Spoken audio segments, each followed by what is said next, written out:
things aren't going that well for the federal government's gun grab. More than half, yes, more than 50% of provinces and territories are rejecting their role in the so-called buyback. And not a day goes by, it seems, in which a police force saying, "We're not on board. We don't have the resources, and also we kind of don't want to be the bad guy, going door to door to legal gun owners when we know as cops this will not make one single difference to violent gun crime." Now, why would that be? Oh, it's because this. The gangbangers with their illegal handguns, by definition, they don't follow the law, so they're not going to turn in their guns. Alexa, I think... And breaking news, Quebec have not said that they would not... They would not enforce the law. So I'm really surprised that Quebec is just being silent.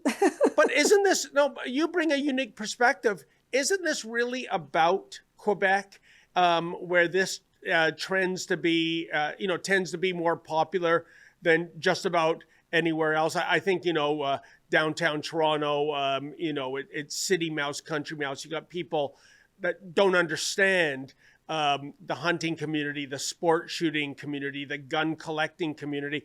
But really, this is kind of a Quebec issue. Is this what this is all about, Alexa? Virtue signaling, the federal government knowing in their heart of hearts, this is a loser in terms of being effective. But they're going to go ahead with it anyways, because we're going to score some political points in our base of La Belle Province. Well, Quebec have, unfortunately, two big tragedy involving mass shooting. We had the Polytechnic School, and we had also the mosque in Quebec City.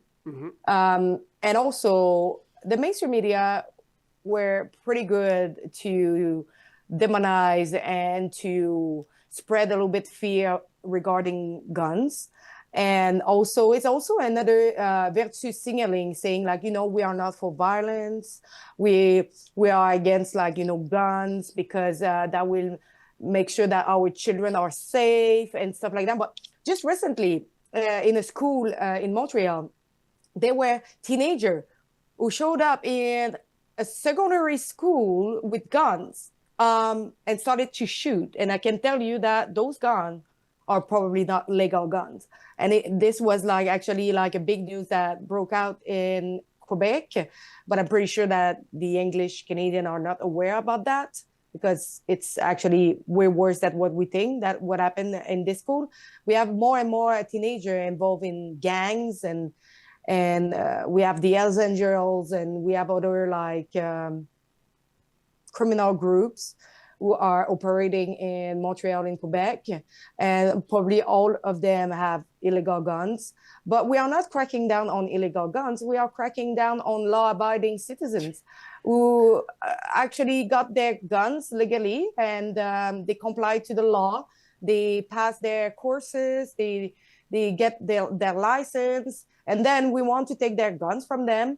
And it's something that I was talking with, because there would be a big protest happening on February 28th, organized by CCFR as well as other people. So they are going to protest in front of the National Assembly in Quebec, but they are inviting everybody from different provinces to join, because it's not just Quebecers. It's really to ask the provincial government to remove themselves from the program and to pressure the government to review that program.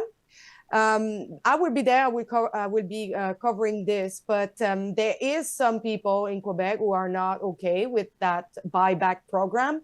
They are not okay with all the steps being taken by the federal to restrict the rights of law-abiding gun owners. So of course, Quebec have always been the problem, asking more and more regulation and restriction regarding guns. But the thing is, I'm not sure if they are really aware that this only concerns legal guns, and that illegal guns, doesn't apply to illegal guns. So I'm not even sure if they are aware of that, because unfortunately, they are not really well informed. It's what I can see. And, Quebecers are the kind of person, they are not really involved in politics. They are not really involved if it's not touching directly their own life. Mm-hmm. So I hope that they will wake up and they will see that there is a problem of infringement of your rights. And it starts with guns, but where does it end? Yeah, and also throwing millions of dollars at something that is not going to be effective. And as I said earlier, Alexa, the real tragedy is every Liberal MP knows this. This is all about virtue signaling. This is all about politics and has 0.0 to do with public safety. And you mentioned the CCFR. We have a little video clip in which the CCFR speaks about how not all police forces are built the same way. The Oak Bay, Victoria, and Saanich police departments, along with the BC RCMP, say they'll participate. Vancouver Island police departments are voicing their support for a plan to facilitate the federal government's buyback program for assault-style firearms. The BC Association of Chiefs of Police is proposing a collection unit where people can drop off firearms recently banned by the federal government. The Oak Bay, Victoria, and Saanich police departments, along with the BC RCMP, say they'll participate in the initiative. Saanich police say the logistics of how the unit will work, who will staff it, how long it will run, and how it will be funded are still in the works.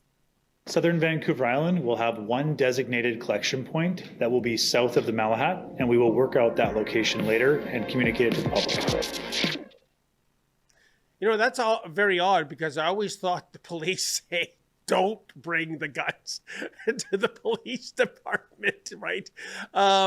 But Alexa, like I said, it seems not a day goes by in which a police force, including significant ones like the Toronto Police Service, say, we're not doing this. So logistically, how is this going to, unfold? I mean, I remember several months ago when this was in the news, the Liberals were running out of bagmen to do their work, from the RCMP saying no to major police forces saying no. And do you remember they once floated, we'll get Canada Post to do the gun grab. Can you imagine going to your local Shoppers Drug Mart? There's an 18-year-old kid behind the counter and, hey, I'm here to turn in my assault-style firearm. This is madness. I would say that probably what they will end up with will be antique like guns, like old guns that is not even working anymore. I think this is what they will end up with. Take, for example, the case of the pilot project in Cap Breton. Didn't work. They got 25 guns on 200? Didn't really work well. So nobody who actually acquire legally a gun is willing to give it back. And by the way, so you need to turn yourself in saying, oh, I have a gun, so I will register to have a compensation, not knowing if you will be eligible for the compensation. So you need to turn yourself in saying, yes, I have a gun. And then you need to wait to see, do I will have a compensation or not? So they might actually take your gun and not give you money for it. So it's madness. At the end of the day, I'm pretty sure that all this will fall. Why I'm saying that? Look at what they did with the gas car. They wanted to not sell any gas car after 2035. They had to backtrack and say, we'll not do it because nobody were interested to buy those cars. It was too expensive.